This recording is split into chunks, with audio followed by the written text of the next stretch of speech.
श्रीमन्नारायणाय नमः। ओम। देखिए, सोमवार को पड़ने वाली अमावस्या को सोमवती अमावस्या कहते हैं। ये वर्ष में लगभग 1 अथवा 2 बार ही पड़ता है। इस अमावस्या का हिंदू धर्म में विशेष महत्व है। विवाहित स्त्रियों द्वारा इस दिन अपने पतियों के दीर्घायु कामना के लिए व्रत का विधान है। इस दिन मौन व्रत रहने का भी बहुत फल मिलता है। कहते हैं सहस्त्र गौदान का, जो चुप रहे तो उसका सहस्त्र गौदान का फल मिलता है। शास्त्रों में इसे अश्वत्थ प्रदक्षिणा व्रत की भी संज्ञा दी गई है। मतलब अश्वत्थ यानी पीपल वृक्ष, पीपल के पेड़ की पूजा सौभाग्यवती स्त्रियां करती हैं। दूध चढ़ाइए पीपल में, जल चढ़ाइए, फूल चढ़ाइए, अक्षत चंदन चढ़ाइए, उनका पूजन करिए। वृक्ष के चारों ओर 108 बार धागा लपेटना चाहिए, ये इसका विधान है। और परिक्रमा करने का विधान है। परिक्रमा दोनों प्रकार से, चाहे आप कर से हाथ से प्रदक्षिणा करिए या पद से प्रदक्षिणा करिए, चलते हुए पूरी प्रदक्षिणा करिए। अपनी शक्ति सामर्थ्य के अनुसार इसका विधान है। कुछ अन्य परंपराओं में भांवरी देने का भी विधान होता है। धान, पान और खड़ी हल्दी को मिला करके उसे विधान पूर्वक तुलसी के पेड़ पर चढ़ाया जाता है। ये कहीं कहीं का विधान है, अलग क्षेत्रों में। इस दिन पवित्र नदियों में स्नान का भी विशेष महत्व है। सोमवती अमावस्या को नदियों का स्नान अगर ना हो पाए तो नदियों का आवाहन करके जल सिंचन करके स्नान करना चाहिए। कहा जाता है कि महाभारत में भीष्म ने युधिष्ठिर को इस दिन का महत्व समझाते हुए कहा था कि इस दिन पवित्र नदियों में स्नान करने वाला मनुष्य समृद्ध होता है, स्वस्थ होता है और सभी दुखों से मुक्त हो जाता है।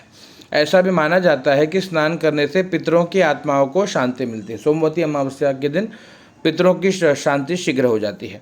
तो सोमवती अमावस्या से संबंधित अनेक कथाएं प्रचलित है। कथाएं बहुत हैं। परंपरा है कि सोमवती अमावस्या के दिन इन कथाओं को विधिपूर्वक सुना जाता है। लोग अलग अलग कथाओं को कहते हैं।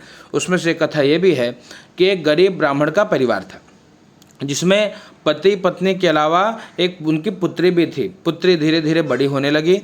उस लड़की के समय के साथ सभी स्त्रियोचित गुणों का विकास हो रहा है। वो लड़की धीरे धीरे बड़ी होने लगी, विकास होने लगा। लड़की सुंदर भी थी, संस्कारवान भी थी और गुणवान भी थी।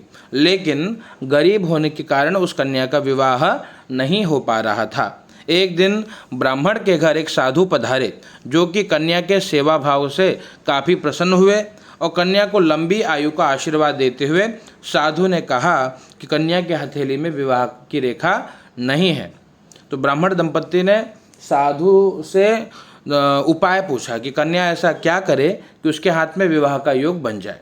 साधु ने कुछ देर विचार करने के बाद अपनी अंतर्दृष्टि से ध्यान करके बताया कि कुछ दूरी पर एक गांव में सोना नाम की धोबी जाति की महिला है। धोबी है, वो अपने बेटे के साथ और बहू के साथ रहती है, जो कि बहुत आचार विचार से रहती है, संस्कार संपन्न है और पतिपरायण है। यदि यह कन्या उस धोबिन की सेवा करे और वह महिला इसकी विवाह में अपने मांग का सिंदूर लगा दे, तो उसके बाद इस कन्या का विवाह हो तो इस कन्या का वैधव्य योग भी मिट सकता है। कहते हैं सभी दोष दूर हो जाएंगे। साधु ने यह भी बताया कि वह महिला कहीं आती जाती नहीं है। यह बात सुनकर के ब्राह्मणी ने अपनी बेटी से उस धोबिन की सेवा करने की बात कही। कन्या तड़के ही शीघ्र उठ करके, प्रातःकाल उठ करके सोना धोबिन के घर जा करके सफाई और अन्य सारे कार्य करके अपने घर वापस आ जाती। सोना धोबिन अपने बहू से पूछती है कि तुम तो तड़के ही उठकर सारे काम कर लेती हो और पता भी नहीं चलता। बहू ने कहा कि माँ जी, मैंने तो सोचा कि आप ही सुबह उठकर सारे काम खुद ही खत्म कर लेती हैं। मतलब उसको धोबिन के लगा कि हमारा पतो ही करत बा, लेकिन ये जाए कि ब्राह्मण को बिटिया सेवा करके फटाक से सब चकाचक काम करके चलिए आप। तो कह नहीं माई, नहीं माता, मैं तो देर से उठती हूँ।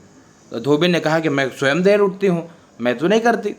इस पर दोनों सास बहू अब निगरानी करने लगी कि वो कौन है जो तड़के ही, मतलब प्रातःकाल ही घर का सारा काम करके चला जाता है। कई दिनों बाद धोबिन ने देखा कि एक कन्या मुँह अंधेरे घर में आती है, अंधेरे में आती है, सारे काम करके चली जाती है। जब वो जाने लगी तो सोना धोबिन उसके पैरों पे गिर पड़ी। पूछने लगी कि आप कौन हैं और इस तरह छुपकर मेरे घर की चाकरी क्यों करती हैं। तब वह कन्या ने साधु द्वारा कही गई सारी बात बताई। और सोना धोबिन पतिपरायण थी, उसमें तेज था, वो तैयार हो गई। सोना धोबिन के पति थोड़ा अस्वस्थ थे। उसने अपनी बहू से अपने लौट आने तक घर पर ही रहने को कहा।